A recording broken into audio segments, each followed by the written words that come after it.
এই তোর এত বড় সাহস যে আমার ভাইয়ের গায়ে হাত দিয়েছস? আরে তোর ভাই তো ছিল সমাজের শত্রু, দেশের শত্রু। গরিব দুঃখী মেহনতি মানুষের গায়ে হাত তুলেছে, তাদের টাকা নিয়েছে, সেজন্য আমি তোর ভাইকে উচিত শিক্ষা দিয়েছি। এই তোকে আমি গুলি করে মারবো।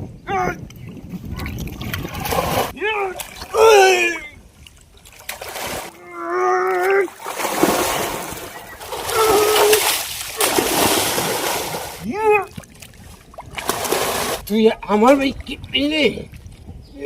এই তোর ভাই ছিল সমাজের শত্রু, গরিব দুঃখী মানুষের উপর অত্যাচার করতো, তোর ভাইয়ের গায়ে আমি হাত তুলেছি।